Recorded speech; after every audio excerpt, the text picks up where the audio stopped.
The biggest scandal in America today, the media is trying to hype up into something in order to demonize us normal people, is the leaked Young Republicans group chat messages. Not to be confused with the college Republicans, totally different. Young Republicans is an organization that's designed as a networking organization for people who want to get into politics. So people from 18, even all the way up to 40, participate in the organization, and then these are the ones who can get staffing positions, in state, local, or federal positions, and then really dedicated to becoming politically active as a career. And so some scumbag leaked almost 3,000 pages, like almost a year's worth of messages from a bunch of members and leadership, and oh no, some of the comments are racist, sexist, misogynist, and anti-Semitic. So basically, every Democrat in Congress has denounced these young men, as well as many cowardly conservatives, the weak Republican establishment types, as you will see. Like Democrat Senator Chris Murphy from Connecticut, who says, "This is some vile stuff, and these aren't teenagers. Many are Republican staffers. At least one works for Trump."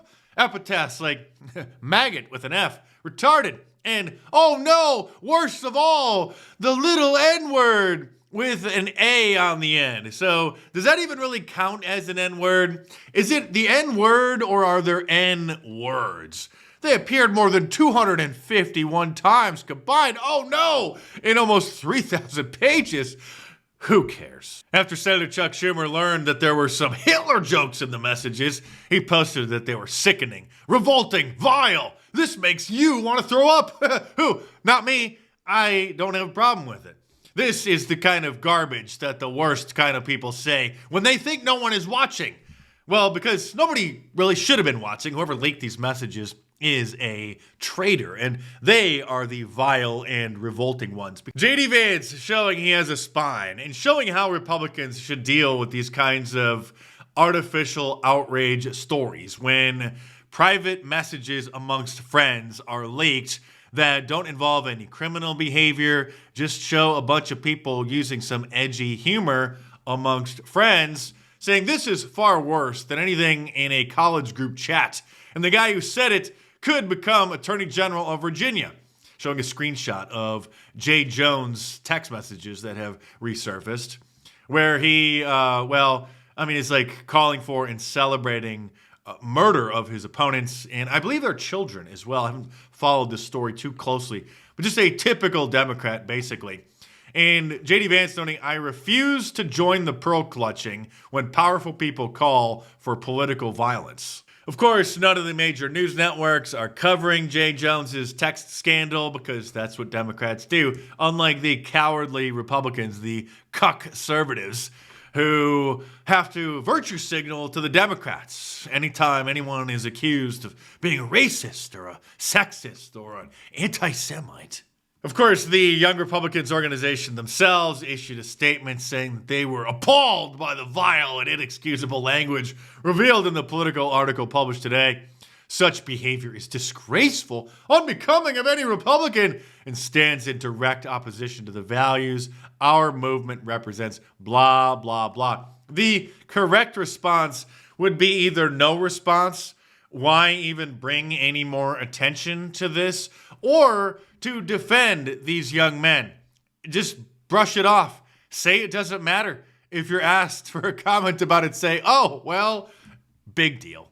The Kansas GOP denounced them. The Missouri GOP denounced them. The Republican Party of Arizona issued a statement denouncing them.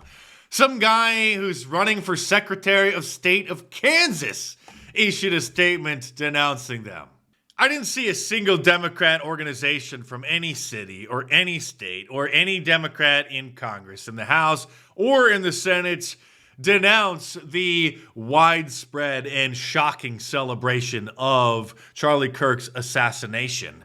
People who were so bold about it, they took to social media and said things like this. We got Charlie in the neck, in the neck. We got Charlie in the neck. Charlie Kirk just got shot in the neck. Hey, ooh, ah, ooh.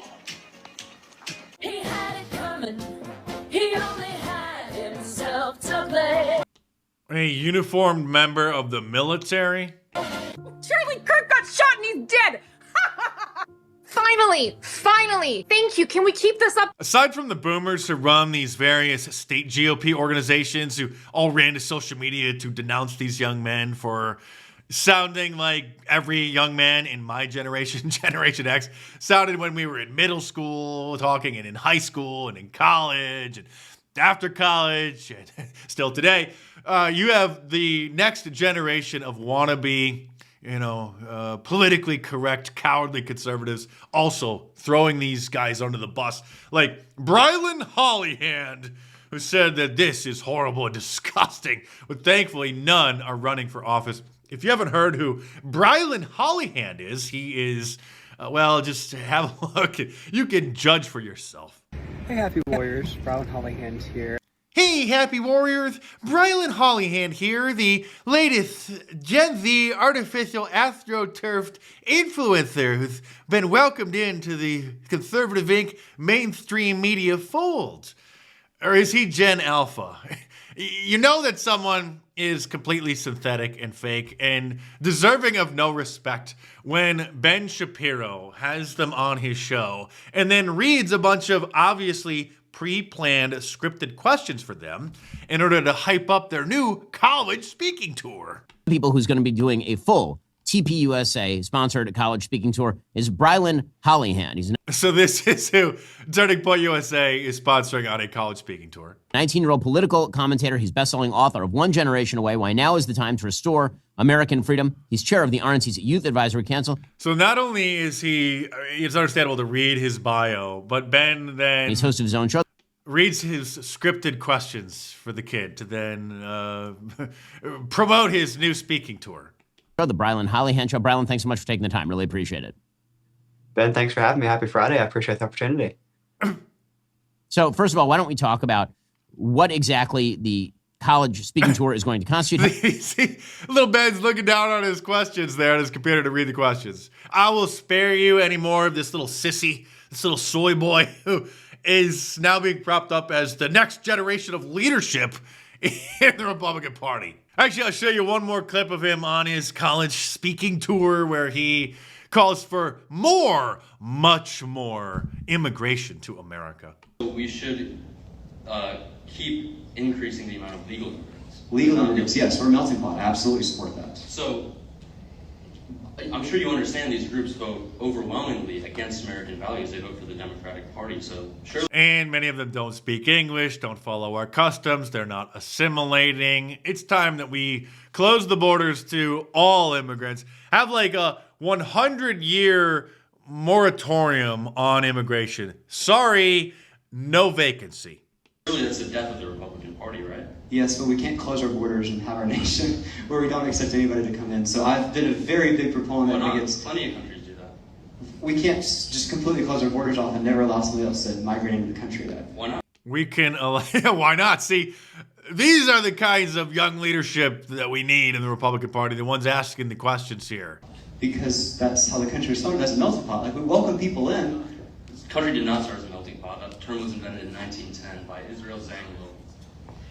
What brand name Republicans don't want people to know is after America was founded, the very first Congress passed what's called the Naturalization Act of 1790, which restricted all immigration to our new country to only white people. So when people give you this line about how America was designed to be a melting pot, you could point out that the founding fathers, despite allowing later non-white people to come to this country, they always wanted it to be a white supermajority.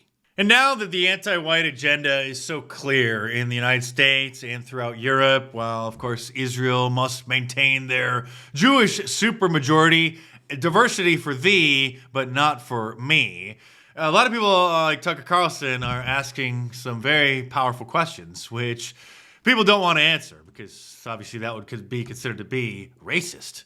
Well, just on principle, like every other group in the world has the right to its own homeland except white people? Like what? Yeah. Like tell me, just explain to me how that makes sense. Either no group has the right or every group has the right. Yep. It's really that simple. And if you want to say no group has the right, okay. You might even convince me. I don't know. I'm not a race guy, actually, by my temperament at all. I'd kind of like to ignore it. But as long as some groups have a right to self-determination, then every group has a right. It's that simple. Yes. And if there's a special carve-out where one group doesn't have a right, you have to explain to me why that group doesn't have that right. Yep. Is that fair? No, it's absolutely fair.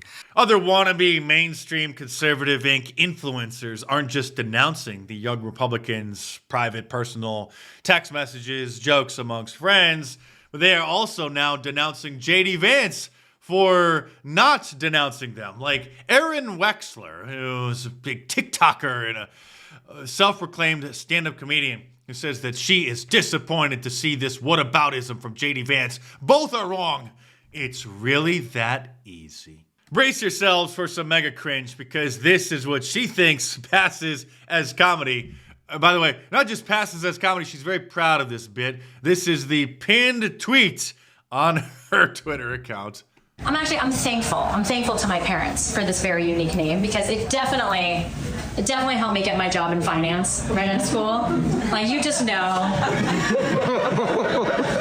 Get it? Because her last name, Wexler, is a very popular Jewish name. It's okay when they point out things like that, but when non-Jews do, obviously, then they'll accuse you of fomenting another Holocaust often. You just know that recruiter was looking at that pile of resumes, and they saw my first name, and they thought, ooh, perfect, DEI hire. And then they saw my last name and knew I could actually do the job, so... you know. Get it? Because I'm a proud Jew. This, on the other hand, is real comedy, and the kind of comedy that we're going to make great again. What would you do if you woke up black? Blame everyone else for my laziness and shortcomings. And this, a clearly AI-generated meme, which, if it doesn't make you laugh, you are a loser. Hooray! It's Mein Kampf by Adolf Hitler! Thanks, Santa! I can't wait to start reading this! Dieses Buch gehört mir. Wer widerspricht, bekommt es zu spüren. That was generated from Sora, probably during the first few hours that it went live, ChatGPT's image video generator, before they severely restricted the guidelines, because I tried to make some things. It wouldn't even make a meme about fat people. It said that violates their terms of service. But I think as a marketing strategy, what they did, we've all seen the videos, right? SpongeBob getting pulled over. A lot of them are just quite hilarious. They allowed pretty much anything and everything to be made during the first day, and then just to create the hype so that they would go viral. And then they turned it into another woke image and video generator of AI slop. And who could forget this classic from long before the woke mind virus virtually destroyed the internet? I love America! The Dukes of Hazzard! Oh, look at all the delicious looking dogs on this menu. Wait a minute, no chihuahua? No chihuahua? Geek, geek, geek. Oh, little taco, that's a sweet little taco. You stay right there, okay? I gotta go in and find them geek boys. Geek, geek.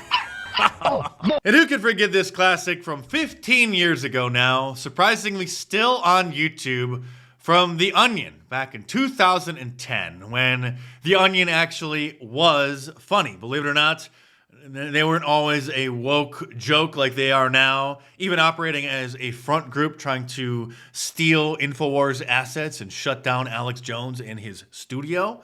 When they published this overcoming stress segment by visualizing it as, well, you just have to see. The first thing we're going to learn about is problem visualization. Okay. It's a simple method for reducing stress by assigning an image to represent your anxiety. Well, that sounds simple enough. Okay, the first thing I like to do is imagine my money-related stress as the most disgusting, terrifying creature I can think of. I like to imagine an ugly, greasy little creature with a hooked nose and oily black hair. Oh, he is scary. I call him the Grabbler because he's a greedy little monster who wants to grabble up all my money. Now close your eyes and picture.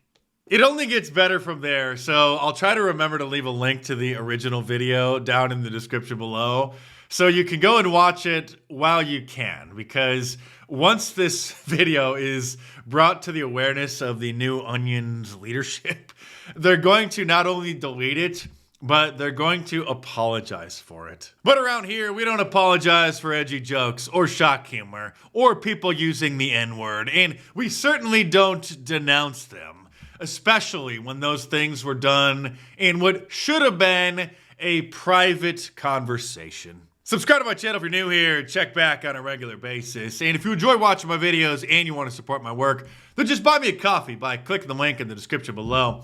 It's a great way for people to tip their favorite content creators because YouTube takes 30% off the top of the super chats and super thanks.